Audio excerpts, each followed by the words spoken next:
Hello guys welcome back to my new video. आज चाहिँ म यसो घुम्दै घुम्दै यता कामाता खोलै खोला आएको अनि यसो भिडियो बनाइदिउँ भनेर कस्तो हुन्छ छोटो मिठो यस्तो हेरिदिनु होला। म चाहिँ अब यहाँ गोल्डन विक चलिरहेको यहाँ अनि फेरि गएको नि छुट्टी स्कुल नि छुट्टी के अरे गएको नि छुट्टी स्कुल छुट्टी गएको नि छुट्टी काम पनि छुट्टी अनि दिउँसभरि बस्दा बस्दा झ्याउलाएर यसो निस्केको। छुट्टी पनि सकिन लाग्यो, भोलि मात्रै हो। भोलि बेलुकादेखि फेरि काममा जानुपर्ने हुन्छ होइन। अब त्यही भएर यस्तो छोटो मिठो भिडियो चाहिँ हेरिदिनु होला। म सानो सानो क्लिपहरू हाल्छु त्यत्तिकै के झ्याउलाएर अनि घर बस्नै झ्याउलाएर निस्केको अनि फेरि कता जाम भयो अनि यतातिर अहिलेको जान्छ यस्तो रमाइलो छ। मलाई पनि यसो युट्युबतिर माया देखाइदिनु होला। सब्सक्राइब छैन सब्सक्राइब गरिदिनु होला। भिडियो पनि छैन भिडियो हाल्दै जान्छु, यसो लाइक सेयर पनि गरिदिनु होला होइन। पहिला पहिला चाहिँ हाल्थेँ 2 वर्ष पहिला, मैले अर्को भिडियोमा पनि भनेको होला। यो चाहिँ कति मैले 23वटा भिडियो डिलिट हानिदिएको क्या त्यस्तो। पछि हेर्दै हेर्दै त पुरा आफैलाई बिल्ला लाउँदो रहेछ। त्यही भएर मैले 23वटा भिडियो डिलिट हानिदिएँ। अनि फेरि दाइको मैले कति त्यो सिनेमेटिक ड्रोन भिडियो चोरेर हालिदिएको थिएँ 4वटा, त्यो पनि डिलिट हानिदिएँ। ए पुरा खतरा थियो कि जोस थियो कि अहिले चाहिँ केही छैन यार। अहिले चाहिँ तपाईँहरूले माया देखाइदिनु भने चाहिँ यस्तो पछि हुँदै जाला होइन। हिजोको जस्तो जोस छैन कि, हिजोको भन्दा पनि पहिला जस्तो। जे भए पनि अब यस्तो तपाईँहरूको भाइ दाइ जे भए पनि माया चाहिँ देखाइदिनु होला होइन।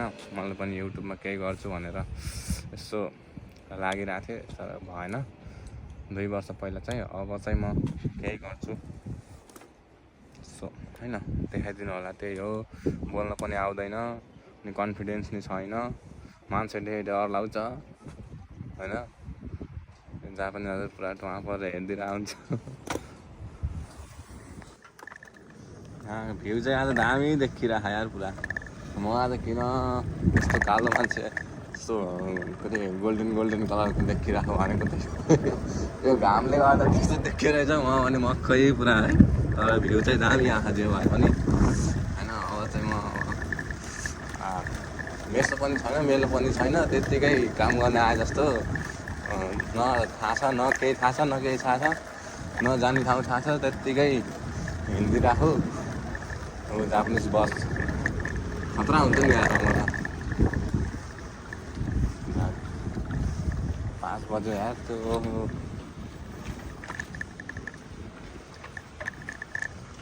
5 बज्यो, लाइट बाल्न पर्ने हो।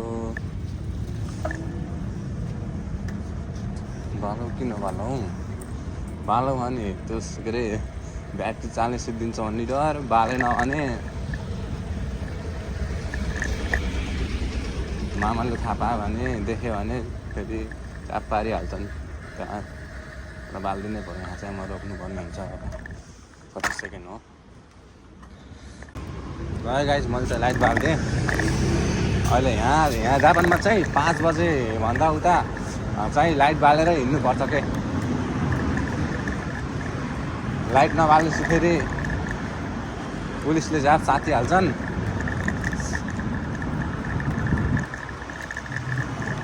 यो लाइट बाल्नुको कारण चाहिँ के हो मैले अझैसम्म बुझेँ होइन। यहाँ घन्टी पनि हुन्छ साइकलमा, तर मैले यहाँ जापानमा आएदेखि अझसम्म त्यो गाडीहरूले कुनै पनि चिजहरूले सवारी साधनहरूले त्यो आफूलाई हतार छ भनेर कहिल्यै पनि घन्टी बजाएको सुनेकै छैन क्या मैले। बरु उनीहरू आधी घन्टा बरु त्यो अगाडिको गाडी गयो भने रोकेर के अरे गाडी गयो भने जाम्ला भनेर रोकेर बस्छन् कुरेर। तर त्यो हर्न बजाउने त्यहाँ टु नेपालमा जस्तो भ्याभु पार्ने केही गर्दैन यार। पुरा आनन्द, पुरा जति टाइम लागे पनि त्यो गरेर रोकेर अनि त्यो अगाडिको गाडी गएपछि बल्ल जाने। रुल्सहरू पनि पुरा बाटोहरू क्रस गर्दा पनि पुरा आफ्नो ठाउँ जहाँबाट टोकिएको त्यहीँबाट मात्रै काट्छन्। नेपालमा त जहाँ अटो भयो त्यहीँ त पुरा जहाँ खाली देख्यो यहीँ घुसाइदिने र त्यही भएर हो क्या नेपालमा धेरै एक्सिडेन्ट हुने। र यहाँ फेरि ट्राफिक नेपालमा त अब ट्राफिक त्यो के अरे लाइट हो कि के भन्छ त्यसलाई, अब त्यो जस्तो देखियो है। त्यो ट्राफिक त्यो पनि हुनु त हुन्छ, तर पुलिस पनि बसिरहेको हुन्छ नि त अन्त ट्राफिक पुलिसहरू। तर यहाँ चाहिँ बस्दैन कि पुरा ए लाइटले जे गरेर बिचमा त्यो चेकिङ बस्छ कहिलेकाहीँ राति दिउँसो नि बस्दो गर्नु त। तर म चाहिँ राति काममा जानु भएको हुनाले राति चाहिँ एकचोटि भरिन्छु। त्यही हो फेरि रोक्यो यार। तर यहाँ धेरै रोक्नु पर्ने क्या, ठाउँ अनुसारको पालना चाहिँ गर्नु पऱ्यो होइन। नेपालमा भए चाहिँ यहाँ हुँदो हिँडाल्दिन हुन्थ्यो। जस रमाइलो छ जापान। ट्र्याकका पुरा हरियाली फुलहरू फुलेको पुरा उता घुम्ने ठाउँमा त रमाइलो होला के अरे। आफू त यही रोडको साइड हिँड्यो त्यही पनि आता नचिनेको ठाउँमा आफू नचिनेको कता जता भने गइदिउँ होइन। त्यो फुलहरूको त दामी छ नि यार। यस्तो हुन्छ ठाउँ भनेको। नेपालमा त अब कहिले यस्तो हुन्छ त यिनीहरू कस्तो उठी चलाइदिन्छ नि। हामी त चलाउँदाको एकछिन चलाउँदा कस्तो त्यो हुन्छ खुट्टा दुख्छ।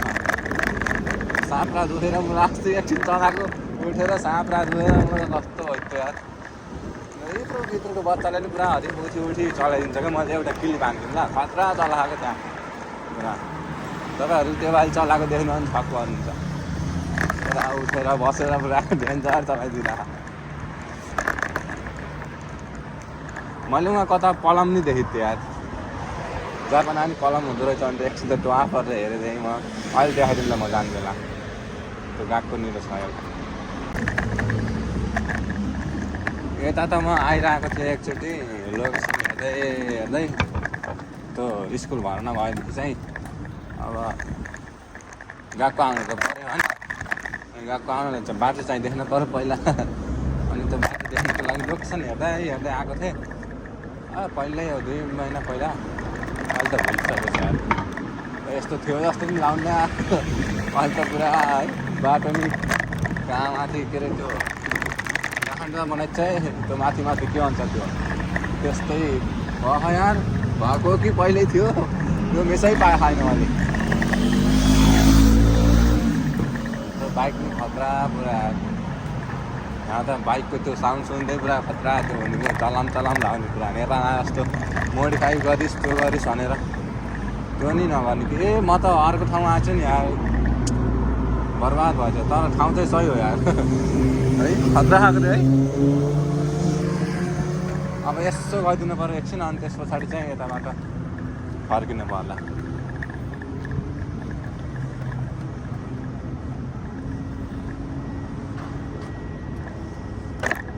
तर म गलत ठाउँमा आएछु नि यार। अलिक बाटो बिरायो भने त झ्याउ हुन्छ होइन। तर फर्केकै राम्रो यताबाट। नचिनेको ठाउँमा जानु हुँदैन के। फर्केको चाहिँ भिडियो नबनाऊँ होला। त्यो जहाँ आएको त्यही त हो नि होइन र।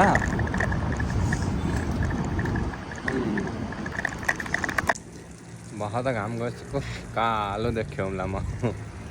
त्यो मेरो पछाडि भएको चाहिँ के अरे कहाँ त खोलो भन्छ नि यसलाई। त्यो चाहिँ त्यो के अरे खोलो नभएर चाहिँ खोलो कि त्यो आर्टिफिसियल क्या तिनीहरूले आफै बनाएको खोलो अरे क्या त्यस्तो पुरा। यहाँ चाहिँ अनि यहाँ के छ यहाँ यस्तो यहाँ चाहिँ अस्ति के अरे बालुवा निकालिरहेको थियो। आज चाहिँ बाटो बनाउनु लगाएको जस्तो पुरा त्यहाँ ढलान गरेर त्यो रडहरू लाएर। तर जे पनि खोलो चाहिँ खतरा खाएको यहाँ। अस्ति त क्या अस्ति पानी आयो त हरियो ठुलो भइदिएको पुरा खोलो। यहाँ माछा नि खतरा खानु माछा कछुवा खतरा खानुका। त्यही भएर यस्तो देखाइदिएको यो खोलो हजुरहरूलाई। पलम भएको चाहिँ यहाँ हो क्या। यहाँ पुरा एउटा गागको रहेछ। गागको वरिपरि पुरा त्यो के अरे फुलहरू रुखहरू रोपेर रहेछन्। हामीले त हाम्रोतिर त पलम भन्छ क्या अरे। हजुरहरूकोतिर के भन्छ यसलाई आरुखर भन्छ कि के भन्छ। तर हो कि होइन सेम त्यस्तै खालको रुख पनि फल पनि कस्तो ठुल्ठुलो फलिन्छ क्या। अब देखाइदिन्छु है म। यो होइन र पलम हो कि आरुखर हो कि। पलम र आरुखर त एउटै होला कि उता छ हो। तर हो कि होइन र यार हो क्या। जापानमा पनि यस्तो हुँदो रहेछ। अस्ति नै फेरि परिवार देखेको थिएँ मैले पुरा। यहाँ त सब नेपालमा लगभग नेपालमा हुने जति सब पुरा पाइयो सब। अझ अरू के देख्नु बाँकी छ म घुमेँ छैन र हो। अझ अरू के देखिन्छ खासै घुमेँ होइन आएको बल्ल त्यही 3-4 महिना भयो अब मम्मी बाबाको काम छुट्टी खासै हुन्न अनि हाम्रो नि काम हुन्छ ल है गाइज मेरो रुम पनि आउनु लागिसक्यो अब आजको भिडियो चाहिँ जे जस्तो पनि पनि हेरिदिनु होला माया गरिदिनु होला होइन अझै साथ सपोर्ट दिँदै जानु होला अस्तिको भिडियोमा 25 भ्युज आहा धेरै खुसी लाग्यो अब सुरुमा त्यति पहिला त जान्थ्यो यार सुरुमा बनाउने बेला त्यो 23-24वटा भिडियो बनाउने बेला त पुरा आधी घन्टामा 75, 76, 120 त्यस्तो जान्थ्यो अहिले त ट्याक्क 25 भ्युज गयो ट्याक्क 2 दिनमा होइन यो भिडियोमा अब 30 भ्युज जाओस् त्यही हो अब आजको भिडियो चाहिँ यति हो जे जस्तो पनि माया गरिदिनु होला होइन मैले चाहिँ भिडियो बन्द गरेँ होइन।